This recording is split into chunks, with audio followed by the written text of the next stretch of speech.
Olá pessoal, eu gostei muito aqui da live do Adalto Lourenço e Eberlin, falando, né, sobre a separação continental, e eu gostaria de comentar alguns pontos que foi falado ali. Como que no modelo de terra jovem, com milhares e não milhões, se explica esse tipo de evento? Pastor, antes nós tínhamos um único continente, que chamamos de Pangeia, e no dilúvio uma grande catástrofe trincou esses continentes, que começaram a se separar, a movimentação das placas tectônicas, a deriva continental, e vários catastrofismos ocorreram durante aquele período de um ano do dilúvio. Gente, o que o Dr. Eberlin, que é um dos maiores cientistas da atualidade, falou, é também verdade, porque você tem a prova, né, fundamento, para dizer que a gente tinha um continente, o contorno que se encaixa, que inclusive está bem preservado, indicando que tem pouco tempo. Se tivesse muito tempo, os contornos da plataforma e da linha da costa estariam desgastados. Mas tem outros argumentos que mostram que foi pouco tempo. Um argumento inédito que eu mesmo fiz foi pegar a pesquisa do continente único evolucionista, que eles sustentam que os continentes estavam unidos, porque animais que só vivem lá na África, por exemplo, viviam aqui na América do Sul. Tipo assim, elefante só tem na África, né? Vem pra cá por causa de zoológico, vai lá buscar. Mas não tem elefante aqui, natural daqui da América do Sul. Mas tem fóssil de elefante aqui? Sim, tem, na América do Sul tem. Acharam um recentemente em Santa Catarina agora. Hipopótamo. Hipopótamo tem lá na África, mas tem aqui na América do Sul? Não. Tem uns aí que o zoológico trouxe, ou que o Pablo Escobar soltou na floresta amazônica, e está criando um problema danado, porque eles se adaptaram, que é uma beleza, está matando, que é uma beleza, e está dominando, que é uma beleza, lá no Amazonas. Está ameaçando lá, porque são bichos violentos. Mas tem fóssil, mas ou seja, só tem lá na África e não tem aqui na América do Sul. Mas tem fóssil de hipopótamo aqui? Tem. Já encontraram. Até no Rio de Janeiro encontraram também fóssil de hipopótamo lá. De animal ancestral hipopótamo, até maior. Tal. Então, gente, como é que isso prova o dilúvio?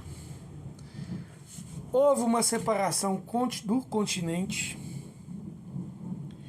matou, sepultou o mundo antigo, virou fóssil, certo? Que as camadas sedimentares, elas são camadas do dilúvio, elas não são períodos de milhões e milhões de anos, como eles ficam ensinando, não. Camada é camada. E camada comprida, larga, extensa, com aspectos físico-químico comum, com tirinhas assim, isso aí é rastro de fluxo de águas globais com muito sedimento. Isso não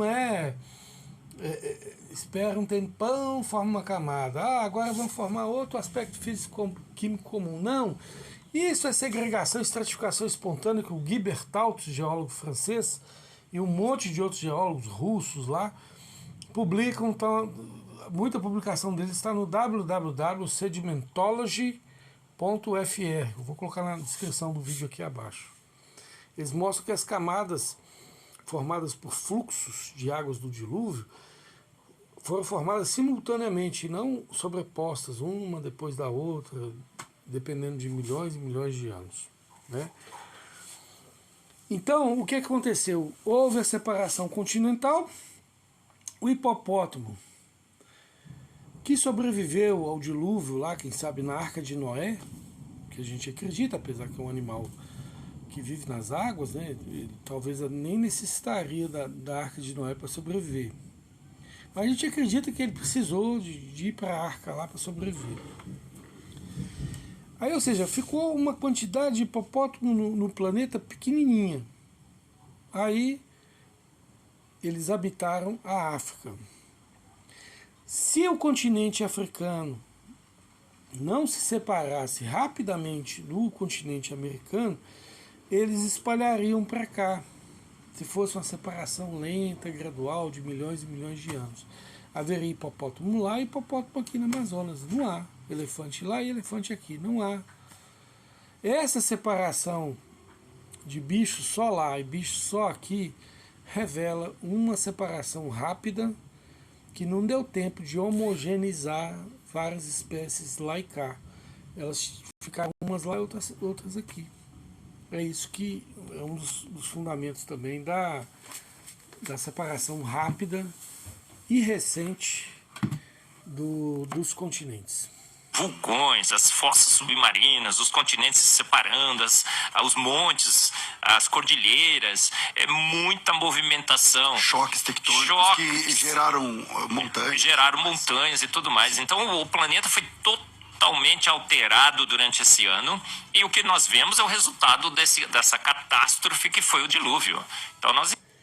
Então, uma pergunta que sempre o pessoal fala, que para haver dilúvio cobrindo toda a Terra de água, precisaria de 500 trilhões de litros de água. E para onde foi parar essa água? Eles fazem isso baseado no fato do Everest estar a 8.000 metros, o Ararat hoje está a 5.000 metros.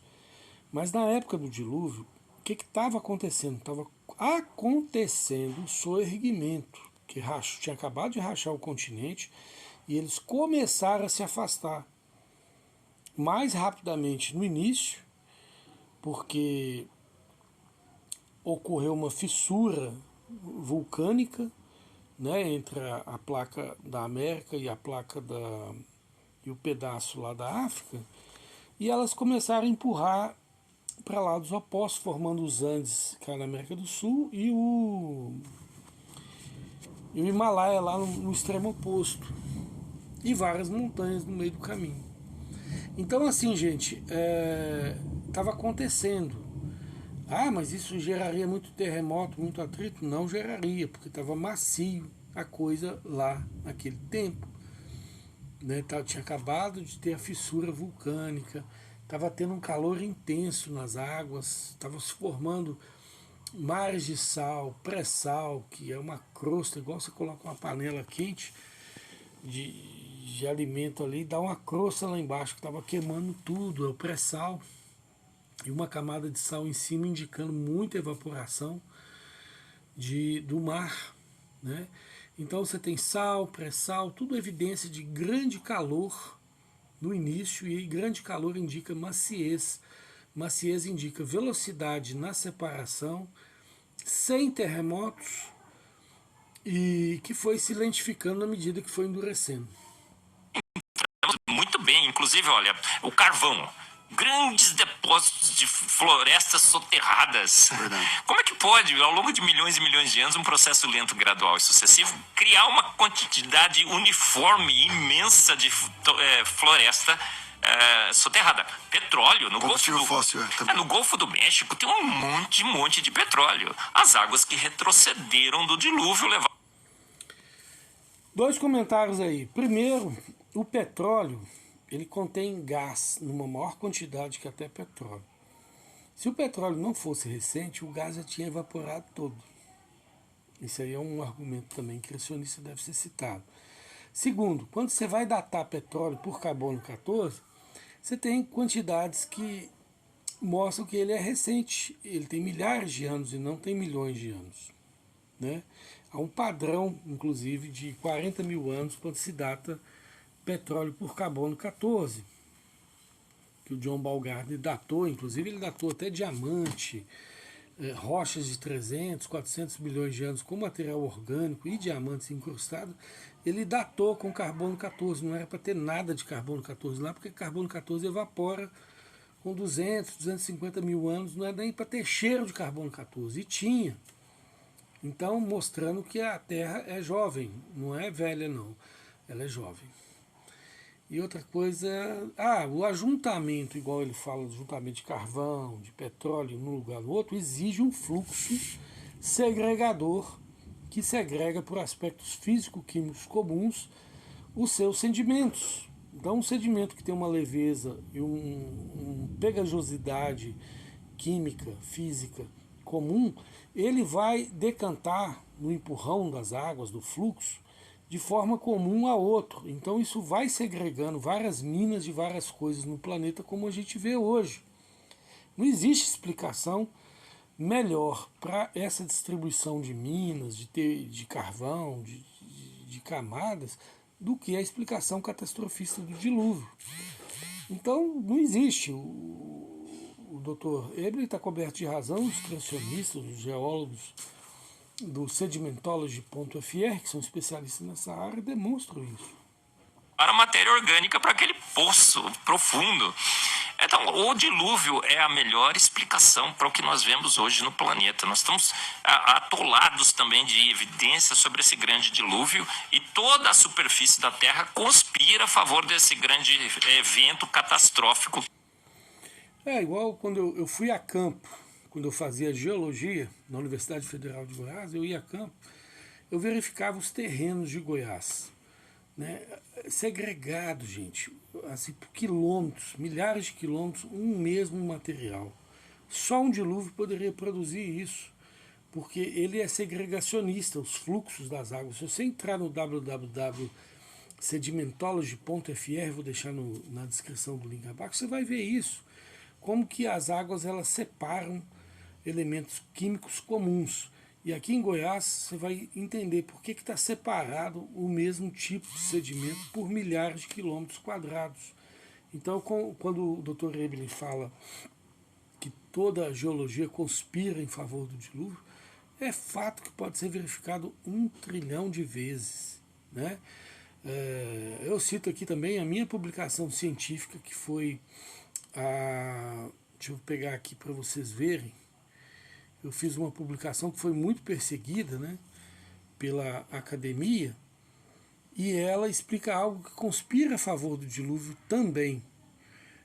Vou mostrar aqui para vocês a publicação. Tá aqui. Olha aí, essa é uma publicação de 2017. Eu sou o primeiro autor dela, na Academia Journal Scientific Research. E essa publicação sofreu muita perseguição, cancelaram ela da revista, teve mais de 10 mil comentários em 2 semanas. O Maurício Tufani, da Estadão, Folha de São Paulo, não sei, ele publicou um artigo contra o meu artigo, a gente debateu lá no jornal dele, Gazeta Popular publicou, um monte de jornal falou a respeito dessa publicação, uns a favor, outros contra. O que essa publicação fala? Que a especiação ocorre em tempo real, igual, por exemplo, você tem um laguinho, um rio, né? Aí tem um peixe compridinho lá, que os rios de peixe são tudo compridinho. Tem uma enchente, forma um laguinho. No laguinho esse peixe compridinho fica redondinho, barrigudinho. Depois ele não cruza mais com o peixe compridinho que ele era antes. Ocorreu uma subespeciação evolutiva ou adaptativa lá ao laguinho. O que isso fala? Que isso é uma especiação em tempo real. Isso é uma previsão criacionista, porque o criacionismo é que fala que a especiação ocorria em tempo real, em tempo acompanhável, em tempo rápido. Tanto é que os evolucionistas darwinistas falavam que a gente era evolucionista up-to-date, assim, bem mais evolucionistas que ele. Zombavam da gente, que para eles tudo demorava milhões e milhões de anos para acontecer, e para nós não, muito rápido.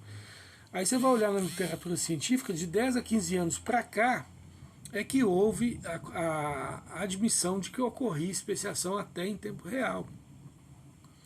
Aí eu fiz esse artigo falando que a especiação ocorre em tempo real, em tempo histórico arqueológico, tem umas espécies diferentonas que vão sofrendo grandes transformações na história e na arqueologia, mas no registro fóssil, que se entende como uma amostragem de 3,5 bilhão de espécies, se a gente contar as bactérias junto, não tem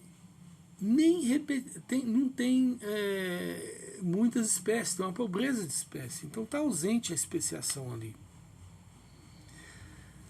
E pior, não está só ausente especiação no registro fóssil, está ausente também mudanças morfológicas. Isso é chamado, o registro fóssil repetir mesmas formas anatômicas, é chamado na literatura científica de paradoxo, aberração, anomalia, da estase morfológica, da permanência da mesma forma fóssil, que é uma evidência do dilúvio, do sepultamento de populações, e aí vai estar repetido as mesmas formas fósseis.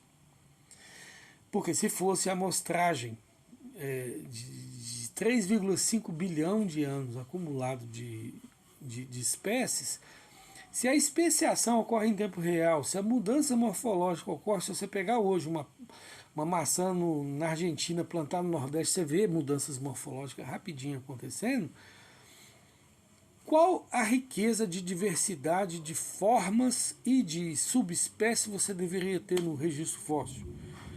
Uma riqueza trilionária, de muitas formas, porque você tem trilhões de achados fósseis, então você deveria ter também bilhões de formas fósseis. Não tem.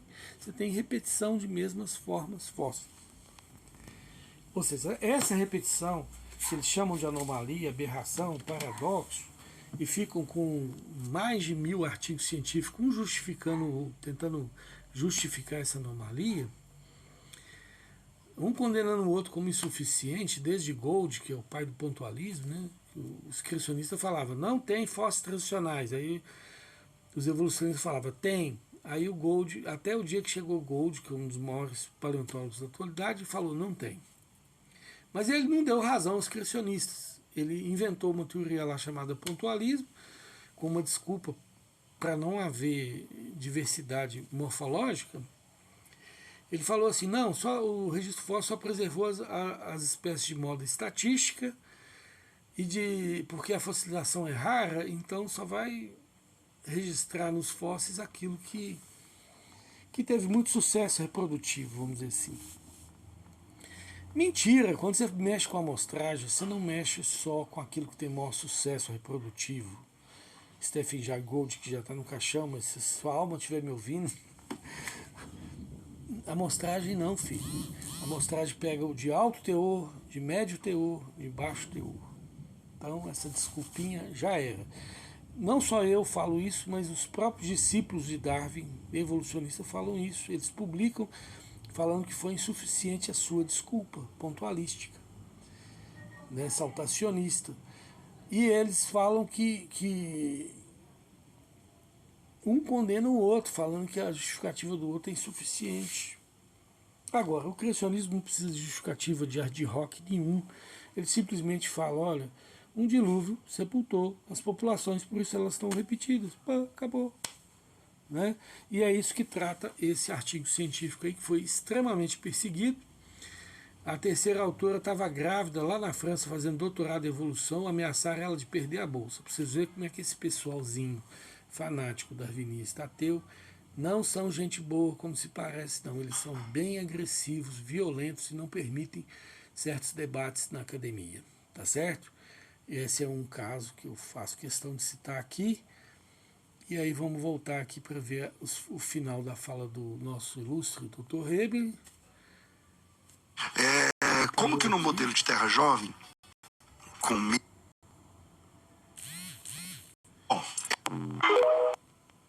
Opa.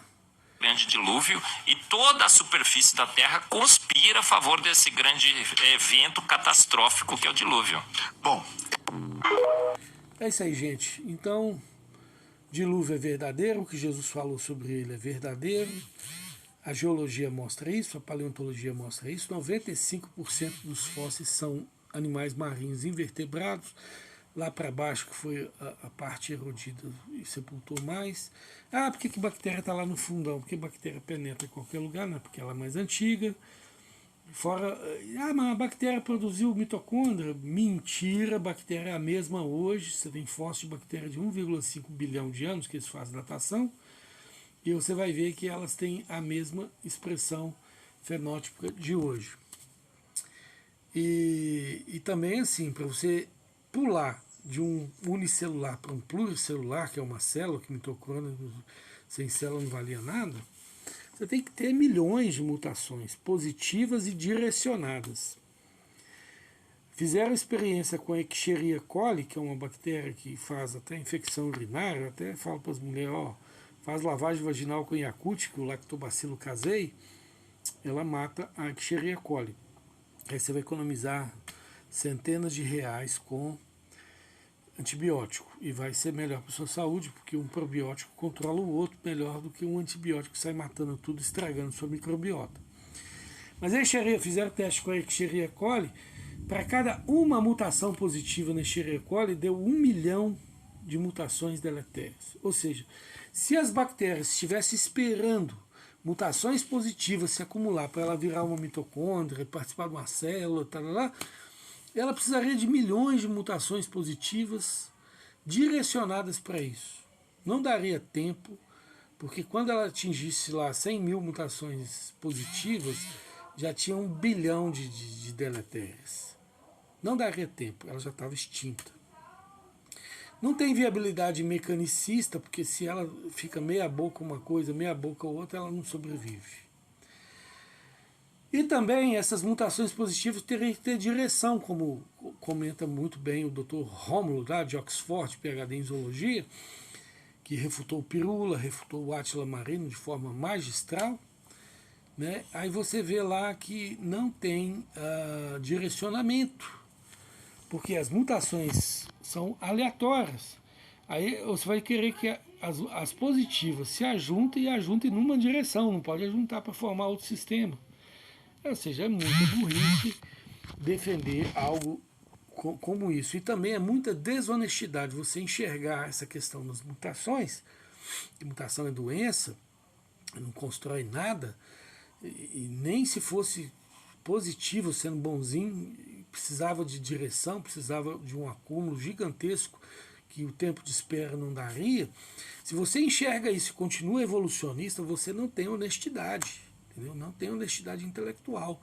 Então, sinto lhe informar, mas você é um desonesto. Então, estuda esse assunto, entropia genética, John C. Sanford, estuda a prevalência, o aumento de prevalência de doenças que está acontecendo na humanidade, e vamos varrer para debaixo, para a história da ciência, o evolucionismo, porque ele não tem mais lugar na ciência. Um grande abraço a todo mundo, fiquem com Deus.